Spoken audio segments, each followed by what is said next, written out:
უნგრეთის მაგალითმა პირადად ჩემთვის ახლა რო გითხრათ რომ კრიტიკულად რაღაცა მნიშვნელოვანი დამანახა მე პირადად და რაღაც ჩემში გამოიწვია დიდი ცვლილებები ესე ნამდვილად არ ყოფილა პერსონალურად ჩემზე ვსაუბრობ მაგრამ რა თქმა უნდა მოიტანა პოზიტიური იმპულსები შემოიტანა ქვეყანაში ძალიან ბევრ ადამიანს მნიშვნელოვან თუ ნაკლებად მნიშვნელოვან პოლიტიკურ აქტორს გაუჩნდა ეს მოტივაციები და ყველაზე მთავარი ჩემი აზრით რაც გამოაჩინა ამ პროცესმა არის ის რომ დაგვანახა რა არის რეალურად საკეთებელი რა არის რეალური საქმე და რას მოაქვს საბოლოოდ ცვლილებები. ეს არის ხალხთან კონტაქტი, ეს არის ხალხთან კომუნიკაცია. მე ისედაც ვარ ამ პროცესში და მადლობა რომ აღნიშნეთ. აი უკანასკნელი 2 კვირის განმავლობაში მაგალითად ოფისში არ შევსულ ვარ, იმიტომ რომ ყოველდღიურად ვარ მე-14 საჯარო სკოლის მშობლებთან, რომლებიც უკვე 2 კვირის განმავლობაში აპროტესტებენ იმას, რომ ეს სკოლა არის დანგრეული და ადგილზე არ მოდიან პასუხისგებელი უწყებიდან პირები, იმიტომ რომ მათ უკვე ხალხთან სასაუბრო არაფერი არ აქვს. არც იქ არ მოდიან, აი ისევე როგორც ამ აქციებზე მშობლებთან არ მოდიან, სადაც მიუხედავად იმისა, რომ არაერთხელ მივმართეთ, ჩვენ თვითონ მივედით განათლების სამინისტროსთან, იქაც გავმართეთ აქცია, ჩავატარეთ ბრიფინგი, არ მოდიან, მაგრამ ეს არ არის ახლა მნიშვნელოვანი არის ის, რომ ჩვენ რომ მივალთ ადამიანებთან და რომ დაველაპარაკებით, ანუ რატო ველაპარაკებით, სადღაც ხო უნდა დაუძახოთ ამ ხალხს რომ მოვიდნენ, ძალიან ბევრი ადამიანი, გასაგებია, მე ძალიან დიდ პატივს ვცემ ამ რუსთაველის პროტესტს, ეს არაერთხელ მithქვამს და უმნიშვნელოვანესი ფაქტორი მგონია ხელისუფლების გასტუმრების გზაზე, მაგრამ პარალელურად არის ამ ქვეყანაში საზოგადოება, ხალხი, რომელიც ვერ გამოდის ამ აქციებზე, ბევრი გასაგები მიზეზების გამო, ზოგი არის საჯარო მოხელე, ზოგი არის სოციალურად დაუცველი და ეხლა ესე რომ გავყვე ძალიან ბევრი ადამიანი ობიექტური მიზეზების გამო ვერ გამოდის და ჩვენ ამ ხალხთან რომ მივდივარ და მათ პრობლემებზე რომ ვესაუბრებით, ამით ყველაზე მთავარი, ყველაზე მნიშვნელოვანი ინგა რაც არის, ვქმნით კონკურენციას. აი თქვენს კითხვას პასუხობ ეხლა ამით, ადრე ეს მოცემულობა არ იყო. მე მივდიოდი, წერდი არაერთ წერილს, ვაშუქებდი, ვიდეოებს ვიღებდი, რეზონანსს ვაძლევდი, მაგრამ რეაქცია არ ქონდათ. ეხლა რა შეიცვალათ, იცით? რეაქცია აქვს. რეაქცია აქვს. აი თქვენი გზას, თუნდაც ეხლა რომ ჩამოვდივართ ყველა აბუსერიძის ქუჩაზე, ჩემი მიმართვების შემდეგ და ჩემი ჩართულობის შემდეგ, არაერთხელ მივმართე, აქ ეთერში ვთქვი და მოვიდნენ და მესამე თუ მეოთხე დღეს გააკეთეს. ზოგჯერ წერილს რომ გავგზავნი, ვიდეოს ჩაწერას ვერ ვახსწრებ, რომ მიდიან და აკეთებენ, იმიტომ რომ ჩვენ უკვე ვქნით კონკურენციას. ისინი მოსახლეობას ვეღარ აკმაყოფილებს. კონკურენციას ოცნებას. ქართულ ოცნებასთან ვქნით კონკურენციას. ეს უნდა გააკეთოს ყველა პოლიტიკურმა აქტორმა, არა მარტო ლელომ, ეს უნდა გააკეთოს ნაციონალურმა მოძრაობამ, ეს უნდა გააკეთოს ახალმა, ეს უნდა გააკეთოს ყველა პოლიტიკურმა აქტორმა, ვინც რეალურად დაპირისპირებული არის ქართული ოცნების ხელისუფლებასთან და რა თქმა უნდა არჩევნების იდეას ჩვენ უნდა დაუჭიროთ ყველა მხარი.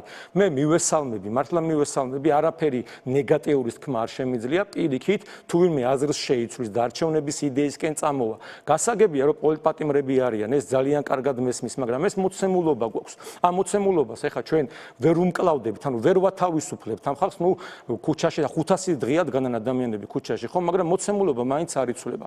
ამიტომ კიდევ ერთხელ მინდა საზოგადოებას მივმართოთ ძირითადად, რომ რა თქმა უნდა პროტესტი უნდა გაგრძელდეს, პროტესტი უნდა იყოს, არავითარ შემთხვევაში არ უნდა შეწყდეს, რა თქმა უნდა საერთაშორისო ასპარეზზე უნდა იყოს მცდელობები, რომ დავაინტერესოთ ჩვენი საერთაშორისო პარტნიორები უფრო მეტი ჩართულობით და რა თქმა უნდა არჩევნების იდეას ის უნდა განვავითაროთ, უნდა მოუწოდოთ ადამიანებს, რა თქმა უნდა, რომ მოვიდნენ, იმიტომ რომ უნგრეთის მაგალითმა შეიძლება ეხლა მე პერსონალურად ვერ დამარწმუნა, იმიტომ რომ მე ისედაც ამაზრზე ვიყავი, თქვენს ეთერში ვიცავდი მუდმივად ამ პოზიციას, იმიტომ რომ თბილისის საკრებულოშიც ვიყავი წინა 4 წელი და ვხედავ მუნიციპალურ ადგილობრივ მმართველობას რამხელა მნიშვნელობა აქვს ეროვნული საპარლამენტო არჩევნებში. მადლობა. მოსახლეობაში პოლიტიკურ პარტიებს აქვს ნდობის კრიზისი. რეალობა ეს არის ხალხის თვალში აქვს ნდობის კრიზისი და ეს არის გამოსასწორებელი. ამას ვერ გავაკეთებთ მარტო რუსთაველიდან და როცა ადამიანთან მიდიხარ, კიდევ ერთხელ ვამბობ, ვინც ვერ გამოდის ამ პროტესტში, მას უნდა რაღაც გზა შესთავაზო და ეს გზა, რა თქმა უნდა, არის არჩევნების გზა,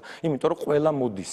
საბოლოო ჯამში რო არ ყოფილიყო ის ნიჰილიზმის თესვა ამ არჩევნების მიმართ, ხო? აუცილებლად მოვიდოდა და ჩვენ რო ვესაუბრებით მარტო ევროკავშირზე, ევროპულ ღირებულებებზე, ეს ევროპული ფასეულობები და ღირებულებები ადამიანებს უნდა ცოცხლებსა და ჯამთ სულ ცოტა ხნის წინ ახლა ანიმ გაუსვა ხაზი გზას. გზის გარდა იქ ძალიან ბევრი რაღაცა კეთდება. მაგალითად ძალიან ცოტა ხნის წინ, სულ რამდენიმე დღეს წინ ღოღობერიძის ქუჩაზე ავარიული შენობა, რომელიც 4 წელია, ლამის შეიძლება გადმოინგრეს და რომლის წინაც მარშრუტკებიდან, საიდანაც მოსწავლეები გადაყავთ, შემოღობეს ეს გზა.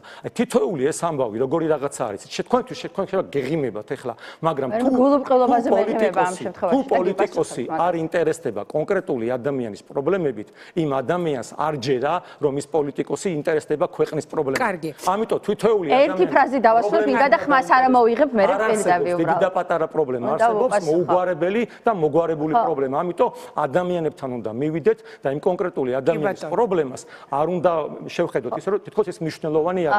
თითოეული პრობლემა არის უმნიშვნელოვანესი. დღეს ჩვენ გქონდა ბრიფინგი სწორედ ამ მიმართულებით, ეს პოლიტიკური კორუფციაა უფრო, მაგრამ ბუნებრივია რომ ბიუჯეტის ფლანგოსაც უკავშირდება. თქვენ იცით რომ 2025 წლის არჩევნებში ქართულმა ოცნებამ როგორც საარჩევნო სუბიექტმა მიიღო მონაწილეობა და იქ მონაწილეობა არ მიუღიათ არც ხალხის ძალას, არც ევროპელ სოციალისტებს.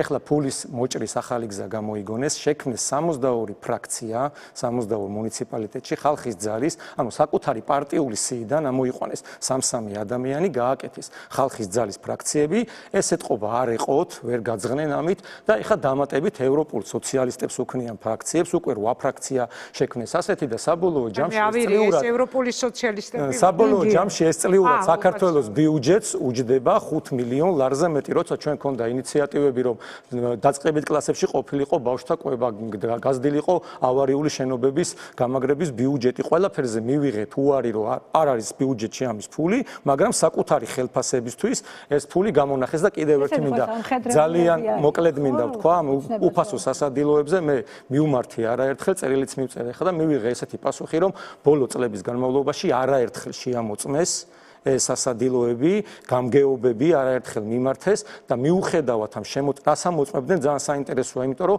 ამ ლარი და 70-დან კიდევ 3 მილიონ ნახევარი მოპარეს მოქალაქეებს, როცა ასტრონომიულად იზრდება ფასები 2022 წლის შემდეგ არის ლარი და 70 უფასო სასადილოებში ერთი ბენეფიციარის გამოყვების